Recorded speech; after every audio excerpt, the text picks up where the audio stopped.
Delving Deeper is a fairly simple introduction into the world of old-school role-playing. It emulates the original 1974 version of the oldest RPG, and in my opinion, delivers its rules in a compelling fashion. You may be wishing to take a break from a more complex system or try out an old-school module with some simple rules, and Delving Deeper is a great choice for that. So I'd like to give an introduction to the game so that you can start playing today. So what do you need to start? The Delving Deeper Reference Rules Compendium, available in physical form or as a PDF, dice, paper, preferably lined, hexed and gridded, pencils, and some people to play with, though that's not essential, you can always play solo. You do not need any other books, adventures, campaign settings or applications to run your first game. Additional resources that can be used to help comprehension are the OD&D Little Brown Books and the First Edition Dungeon Master's Guide, but these are not required. If the players are successful enough in their first session, they may come upon the first dungeon. If you have time, you may wish to design the dungeon's first level, but finding a suitable map online or randomly generating one will be sufficient at this stage. We'll look at designing dungeon levels in the next video. Let's start with how to create characters, which takes just a few minutes. First, roll 3d6 for each ability score in order and note down the modifiers these produce. Here I have a set of ability scores that would look quite horrendous for a modern edition, and while the 5 strength is not optimum, it only affects carrying capacity. Here I've listed all the benefits the character has from his stats. Wisdom only applies to bonus XP gained if it is above 12, so in this case it has no effect. The modifiers for high attributes are not as significant as other systems, so most characters are going to look fairly similar at the first level. Differentiation between characters is going to occur through the items they pick up, and besides, there's no guarantee that a character will even reach level 2. Once the abilities have been rolled, choose a class. There are no restrictions to class choice based on ability. The only significant penalty of having a fighter with low strength, for example, or a magic user with low intelligence is that they will progress in level at a slower rate. Races do have class limitations though. Dwarves and halflings must be fighters, and elves can choose between fighter and magic user. I've chosen a magic user for this character. The 10 in intelligence has no benefit, but it also doesn't have any penalty. The highest score here is dexterity, so if we used thieves in our milieu, then a thief may be a good choice. The Game Master will need to decide before the campaign begins if thieves are a selectable class for players. Once a class is chosen, roll for hit points. D6 for every class, plus or minus 1 hit point for exceptionally high or low constitution. All classes roll a d6, and we score a 2. Not very good, but better than a 1 at least. Next, we note down the saving throws. The saving throw categories may seem a little odd compared to modern systems, as they appear to be quite specific. This is by design, as most times a saving throw is rolled, it is against these specific conditions. These saving throw categories are more similar to D&D Basic than OD&D, and in Delving Deeper are not very well defined. However, monster descriptions and modules usually specify which save is required for each situation. The saves can have a broader application. Saves versus poison are essentially anything that can cause instant death. This is normally the easiest save to make. Saves against paralysis and petrification are generally saves which will basically incapacitate a character, either permanently or temporarily. Saves against breath are most closely related to the modern reflex save, and are commonly used against dragons to avoid half damage. Saves against wands seem fairly obvious, but it may not seem clear why there is a difference between wands and spells.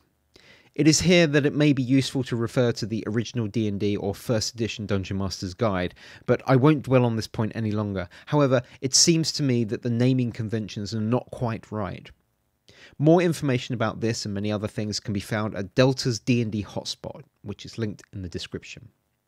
Magic users have access to all first level spells and simply choose which one to memorize each day. This is much more lenient and simplified than the original version of the game, so the DM may wish to modify the rule. Elves choose if they start as a fighter or magic user, but they can switch class between adventures.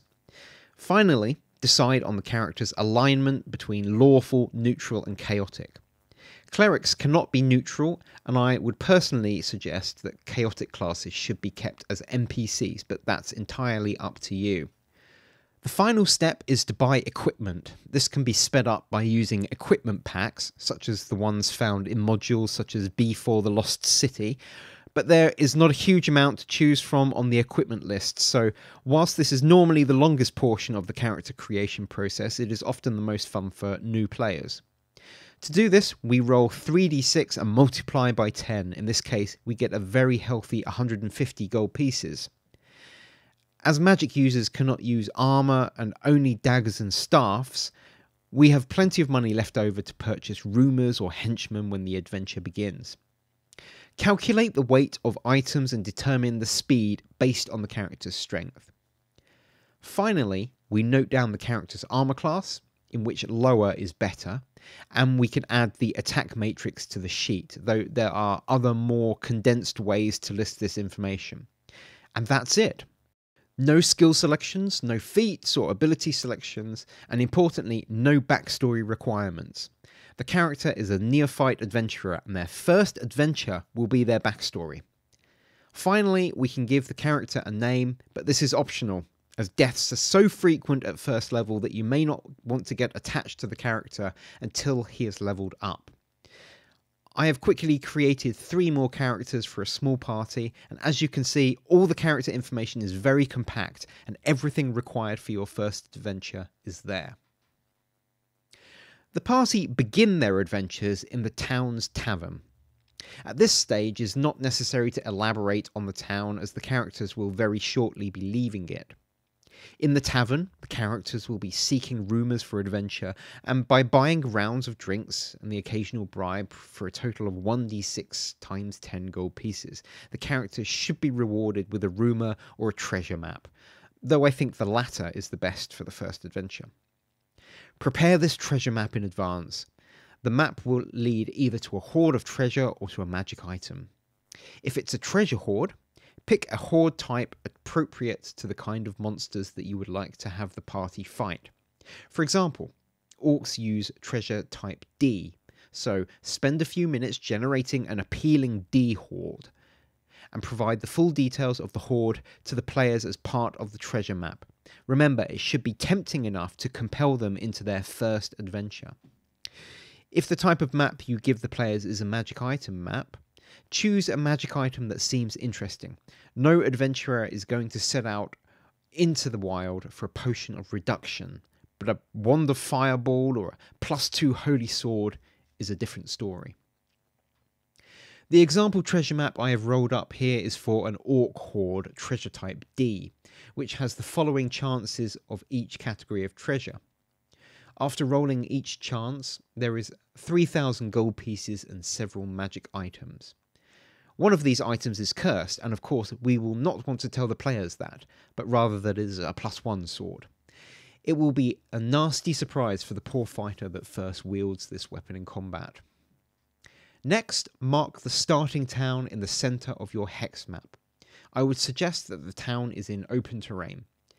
If you have time and you want to draw the map before the session, then do so, but Delving Deeper provides rules for generating the map on the fly, so you can begin play with a blank map if you wish.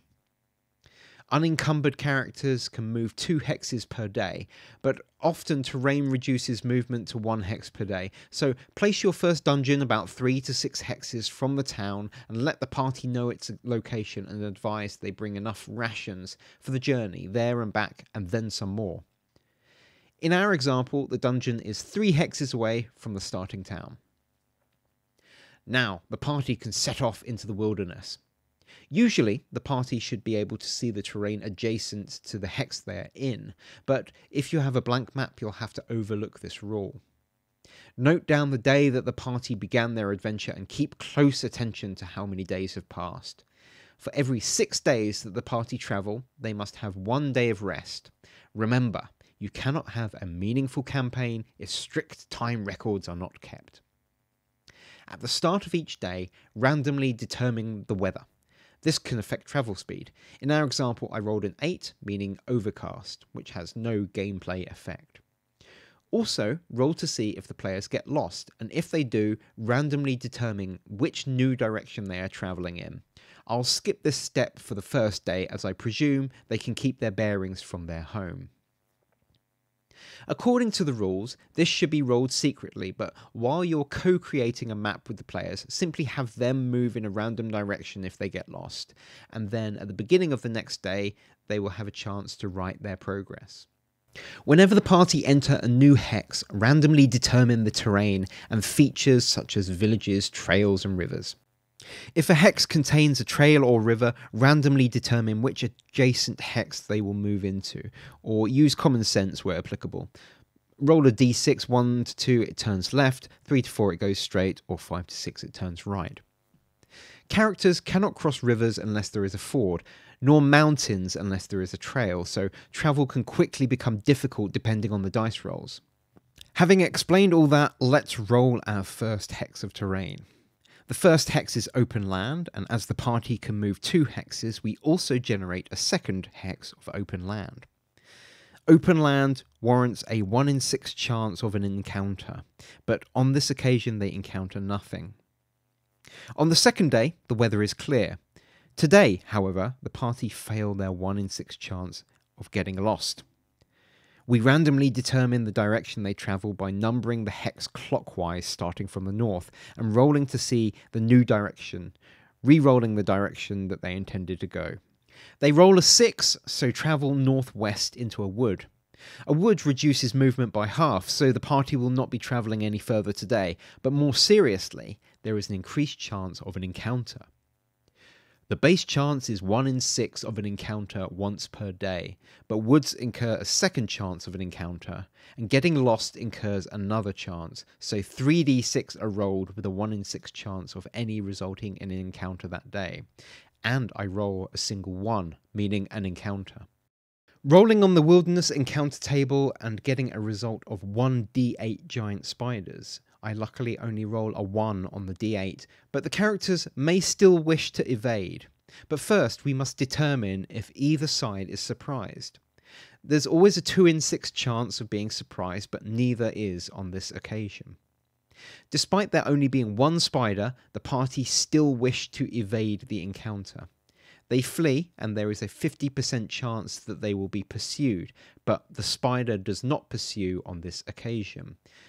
If it had done, it would have had a 2 in 6 chance of catching the characters. When exploring the wilderness, a party may come across very large groups of monsters, so evading combat becomes a necessity to staying alive. Whenever a monster is encountered, there is often a chance of a lair being nearby. In this case, it is a 70% chance, which I roll. This means that the forest contains a spider's lair, which can be explored later by the party.